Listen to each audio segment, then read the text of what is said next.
दोस्तों आज के टाइम में पाकिस्तान की हालत क्या है इस बारे में तो आप सभी जानते होंगे। पाकिस्तान आज दाने दाने को मोहताज है। देश का विदेशी मुद्रा भंडार खत्म होने की कगार पर है। महंगाई अपनी चरम पर पहुंच गई है और हालात ये बन गए हैं कि आटे का अकाल पड़ गया है। लोगों की थाली से रोटी गायब हो गई है। लेकिन क्या आप जानते कि आज से करीब 60 साल पहले पाकिस्तान भारत से भी ज्यादा खुशहाल देश था और इस देश के लोगों की जेब में पैसा था। लेकिन प्राकृतिक आपदा के अलावा देश की आतंक नीति ने आज ये हालात पैदा कर दिए कि पाकिस्तान की इकोनॉमी लगभग खत्म सी हो गई है और ये देश अब अमेरिका और यूएई जैसे देशों से मदद की गुहार लगा रहा है।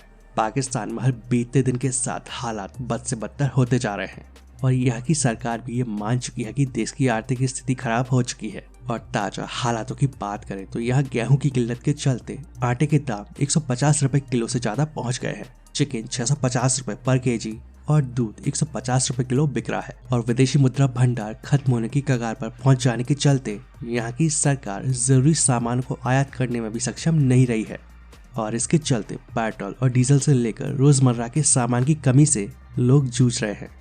यहाँ तक कि रसोई गैस सिलेंडर का दाम 10,000 पाकिस्तानी रुपए तक पहुंच चुका है। इस देश की महंगाई दर 25% के करीब पहुंच गई है। कभी भारत से ज्यादा पर व्यक्ति आय वाले पाकिस्तान के लोगों की जेब में पैसा नहीं बचा है और इस देश की ये स्थिति एकदम से नहीं हुई है, बल्कि धीरे धीरे पाकिस्तान की हालत पतली होती चली गई। एक और जहां पाकिस्तान की इकोनॉमी में घुन लगती गई तो इस देश का फोकस जनता की भलाई से ज्यादा आतंकवाद नीति पर रहा और इसके साथ ही बाढ़ जैसी प्राकृतिक आपदा ने भी पाकिस्तान को मस्त से पस्त करने का काम किया। पाकिस्तान को 14 अगस्त 1947 को भारत से अलग एक नए देश के तौर पर पहचान मिली थी और साल 1960 के आते आते इस देश के हालात भारत से भी बेहतर थे। यहाँ के लोगों की जेब में ज्यादा पैसा था और वर्ल्ड बैंक के आंकड़ों के मुताबिक साल 1960 में पाकिस्तान की प्रति व्यक्ति आय 6,797 पाकिस्तानी रुपए थी। तो वहीं उस समय भारत में यह आंकड़ा इससे कम यानी कि 6,708 रुपए था। यानी कि भारत के मुकाबले ये 79 रुपए ज्यादा थी। लेकिन साल 2021 आते आते भारत की प्रति व्यक्ति आय 1,85,552 रुपए पहुंच गई और पाकिस्तान की 1,25,496 पाकिस्तानी रुपए रह गई। इन 60 सालों में भारत ने रॉकेट की रफ्तार से आगे बढ़ने का काम किया, जबकि पाकिस्तान आतंकवादियों की शरण स्थली बनकर लगातार गर्त में जाता रहा और आज पाकिस्तान बुरी तरह कर्ज के जाल में फंसा हुआ है। और पाकिस्तानी इकोनॉमी पर पैनी निगाह रखने वाले इकोनॉमिस्ट की माने तो उसे सालाना आधार पर अगले 2 सालों में हर साल 20-20 अरब डॉलर से ज्यादा कर्ज का भुगतान करना है। जबकि आर्थिक संकट से जूझता पाकिस्तान कर्ज पर कर्ज लेता जा रहा है। साल 1960 में पाकिस्तान का विदेशी मुद्रा भंडार 0.32 अरब डॉलर था और जबकि भारत का फॉरेक्स रिजर्व 0.67 अरब डॉलर था। यानी तब भारत का विदेशी मुद्रा भंडार पाकिस्तान से 2 गुना ज्यादा था। लेकिन आज भारत का विदेशी मुद्रा भंडार पाकिस्तान से करीब 200 गुना ज्यादा है। पाकिस्तान के पास करीब 3 अरब डॉलर का विदेशी मुद्रा भंडार है और जो एक महीने के इम्पोर्ट के लिए भी काफी नहीं है।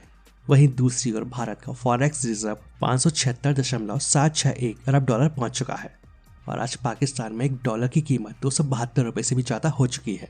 और जबकि आज भारत श्रीलंका जैसे कई देशों को आर्थिक मदद पहुंचा रहा है, जबकि पाकिस्तान कटोरा लेकर दुनिया भर में मदद की गुहार लगा रहा है। और IMF के मुताबिक आज भारत दुनिया की सबसे तेजी से बढ़ती इकोनॉमी है।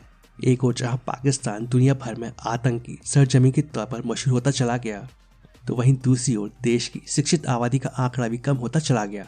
भारत और पाकिस्तान में अंतर देखें तो 1960 में पाकिस्तान की शिक्षित आबादी 16.4% थी, वहीं भारत की 18.3% थी और ये फासला बहुत बड़ा होता गया। और वर्ल्ड बैंक के डेटा को देखें तो ये आंकड़ा भारत में 74%, पाकिस्तान में 58% था। दोस्तों पाकिस्तान की इस खस्ताहाल अर्थव्यवस्था के कारणों पर अगर गौर किया जाए तो इसकी एक नहीं बल्कि कई वजह सामने आती है। इस देश में जिस तेजी से महंगाई बढ़ी, लोगों की परचेजिंग पावर भी उसी रफ्तार से घटी है और सरकार आंख मूंदे बैठी रही और सरकार का खजाना भी खाली हो गया और इससे जरूरी सामानों के इम्पोर्ट के भी लाले पड़ गए। और आतंकी गतिविधियों के चलते पाकिस्तान ने बड़ी बड़ी कंपनियों से अपना कारोबार समेट लिया और जिससे इकोनॉमी पर और भी गहरी चोट लगी और पहले से बदहाल अर्थव्यवस्था के लिए बाढ़ जैसी प्राकृतिक आपदा घाव पर नमक छिड़कने वाली साबित हुई।